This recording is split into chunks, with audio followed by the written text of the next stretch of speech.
Reavey and O'Dowd killings were two coordinated gun attacks on the 4th of January 1976 in County Armagh, Northern Ireland. 6 Irish Catholic civilians died after members of the Ulster Volunteer Force, an Ulster loyalist paramilitary group, broke into the homes and shot them. 3 members of the Reavey family were shot at the home in Whitecross and 4 members of the O'Dowd family were shot at the home in Ballydougan. 2 of the Reaveys and 3 of the O'Dowds were killed outright, with the third Reavey victim dying of brain hemorrhage almost a month later. The shootings were part of a string of attacks on Catholics and Irish nationalists by the Glenanne Gang, an alliance of loyalist militants, British soldiers and Royal Ulster Constabulary police officers. Billy Mccoy, a police officer from the RUC Special Patrol Group, admitted taking part and accused another officer of being involved. His colleague John Weir said that those involved included a British soldier, 2 police officers and an alleged police agent, Robin the Jackal Jackson. The next day, gunmen shot dead 10 Ulster Protestant civilians in the Kingsmill Massacre. This was claimed as retaliation for the Reavey and O'Dowd shootings. Kingsmill was the climax of a string of tit-for-tat killings in the area during the mid-1970s. Background: in February 1975, the Provisional IRA and British government entered into a truce and restarted negotiations. For the duration of the truce, the IRA agreed to halt its attacks on the British security forces, and the security forces mostly ended the raids and searches. However, there were dissenters on both sides. Some provisionals wanted no part of the truce, while some British commanders resented being told to stop their operations against the IRA just when they claimed they had the provisionals on the run. The security forces boosted their intelligence offensive during the truce. There was a rise in sectarian killings during the truce, which officially lasted until February 1976.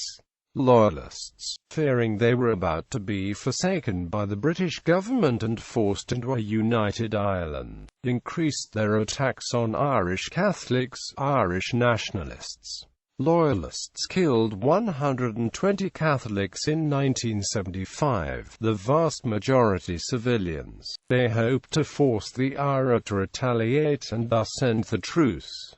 Some IRA units concentrated on tackling the Loyalists. The fall-off of regular operations had caused unruliness within the IRA, and some members, with or without permission from higher up, engaged in tit-for-tat killings. Most of the Loyalist attacks in the County Armagh area have been linked to the Glenanne Gang, a secret alliance of Loyalist militants, British soldiers and RUC police officers.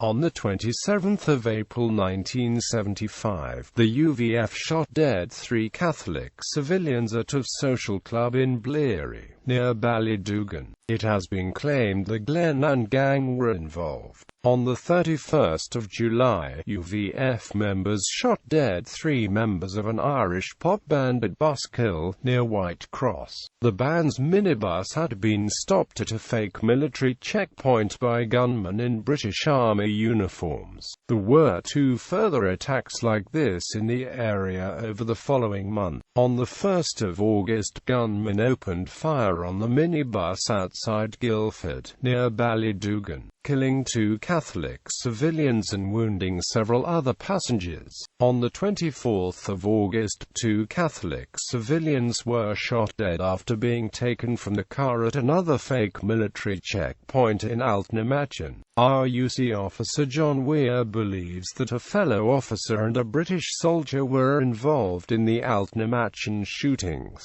All 3 attacks have been linked to the Glenanne Gang. On the 22nd of August, the UVF launched a gun and bomb attack on McGlennan's bar in Armagh, killing 3 Catholic civilians and wounding many others. The Glenann gang has been linked to the attack, which was allegedly retaliation for an IRA attack in Belfast. On the 1st of September, gunmen burst into Tullyvallen Orange Hall and shot dead 5 Protestant civilians, all members of the Orange Order. The South Armagh Republican Action Force claimed responsibility. On the 19th of December, 2 Catholic civilians were killed and 20 injured when loyalists detonated a car bomb outside a pub in Dundalk, a few miles across the Irish border. Hours later, they killed 3 more Catholic civilians and wounded 6 in a gun and bomb attack on a pub in Silverbridge, near Whitecross. It is believed the attacks were coordinated and that the Silverbridge attack involved the Glenann gang. An RUC officer later admitted involvement, and detectives believed other RUC officers and a British soldier were also involved. On the 31st of December, 3 Protestant civilians were killed in a bomb attack on a pub in Guildford, near Ballydougan. The People's Republican Army claimed responsibility. It has been reported that the Reavey and O'Dowd killings were retaliation for this bombing. Shootings. At about 6:10 p.m., at least 3 masked men entered the home of the Reaveys, a Catholic family in Whitecross. The door had been left unlocked. Brothers John, Brian and Anthony Reavey were alone in the house and were watching television in the sitting room. The gunmen opened fire on them with 2 9mm Sterling submachine guns, a 9mm Luger pistol and a .455 Webley revolver. John and Brian were killed outright. Anthony managed to run to the bedroom and take cover under a bed. He was shot several times and left for dead. After searching the house and finding no one else, the gunman left. Badly wounded, Anthony crawled about 200 yards to a neighbor's house and sought help. He died of a brain hemorrhage on the 30th of January. Although the pathologist said the shooting played no part in his death, Anthony is listed officially as a victim of the Troubles. A brother, Eugene Reavey, said, "Our entire family could have been wiped out. Normally on a Sunday, the 12 of us would have been home, but that night my mother took everybody out to visit my aunt." Neighbors claimed there had been 2 Royal Ulster Constabulary checkpoints set up, one at either end of the road, around the time of the attack. These checkpoints could have stopped passers-by seeing what was happening. The RUC denied having patrols in the area at the time, but said there could have been checkpoints manned by the British Army's Ulster Defence Regiment. At about 6:20 p.m., 3 masked men burst into the home of the O'Dowds, another Catholic family, in Ballydougan, about 15 miles away. 16 people were in the house for a family reunion. The male family members were in the sitting room with some of the children playing the piano. The gunmen sprayed the room with bullets, killing Joseph O'Dowd and his nephews Barry and Declan O'Dowd. All 3 were members of the Social Democratic and Labour Party, and the family believes this is why they were targeted. Barney O'Dowd was also wounded by gunfire. The RUC concluded that the weapon used was a 9mm Sterling submachine gun, although Barney believes a Luger pistol with a suppressor was also used. The gunman had crossed a field to get to the house, and there is evidence that UDR soldiers had been in the field the day before. Perpetrators.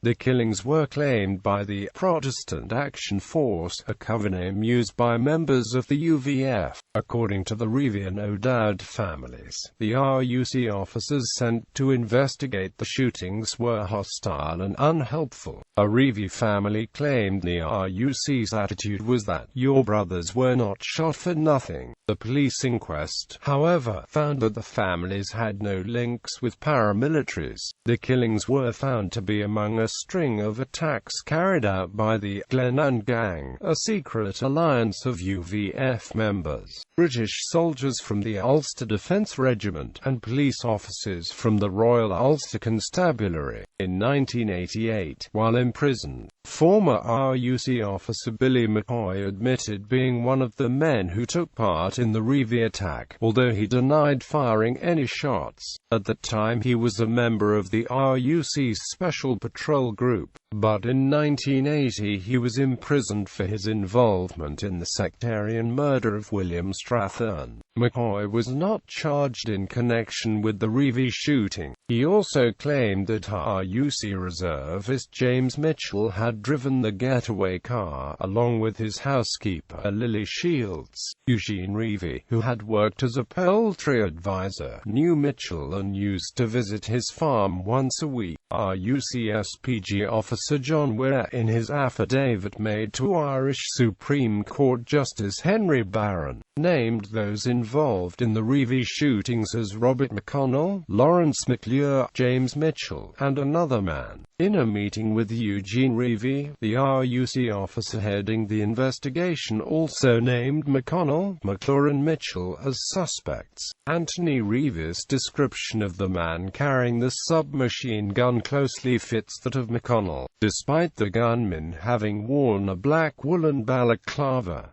McConnell was implicated in the 1974 Dublin car bombings and many sectarian attacks. Weir named Mid-Ulster UVF leader Robin the Jackal Jackson as the main gunman in the O'Dowd shootings. Investigating officers told Barney O'Dowd that Jackson was involved, but they did not have enough evidence to charge him. Jackson was also named as having a key role in the 1974 Dublin car bombings, Miami show band massacre and a series of sectarian killings. A number of sources claim he was an RUC Special Branch agent. Human rights group the Pat Finucane Centre, along with the families of those killed, have stated the belief that the killings were part of a security force-inspired dirty war aimed at terrorizing the Catholic nationalist community into isolating the IRA, and were intended to provoke a bloody and ever-escalating response from the IRA. This would then bring about tougher measures against it from both governments and/or provoke a civil war. John Weir, a former member of the group who carried out the attacks, said they wanted to provoke a civil war, believing that if civil war erupted they could then crush the other side. Aftermath. The next day, gunmen stopped a minibus carrying 10 Protestant workmen near Whitecross and shot them dead by the roadside. This became known as the Kingsmill Massacre. The South Armagh Republican Action Force claimed responsibility, saying it was retaliation for the Reavey and O'Dowd killings. Following the massacre, the British government declared County Armagh to be a special emergency area and announced that the Special Air Service was being sent into South Armagh. Some of the Reavey family came upon the scene of the Kingsmill Massacre while driving to hospital to collect the bodies of John and Brian. Some members of the security forces immediately began a campaign of harassment against the Reavey family, and accused Eugene Reavey of orchestrating the Kingsmill Massacre. On the way home from the morgue, a Reavey family were stopped at a checkpoint. Eugene claims the soldiers assaulted and humiliated his mother, put a gun to his back, and danced on his dead brother's clothes. The harassment would later involve the 3rd Battalion Parachute Regiment. In 2007, the Police Service of Northern Ireland apologized for the appalling harassment suffered by the family in the aftermath at the hands of the security forces. After the killings of the Reavey brothers, the father made his 5 surviving sons swear not to retaliate or to join any Republican paramilitary group. In 1999, Democratic Unionist Party leader Ian Paisley stated stated in the House of Commons that Eugene Reavey set up the Kingsmill Massacre. In 2010, a report by the Police Historical Inquiries team cleared Eugene of any involvement. A Reavey family sought an apology, but Paisley refused to retract the allegation and died in 2014.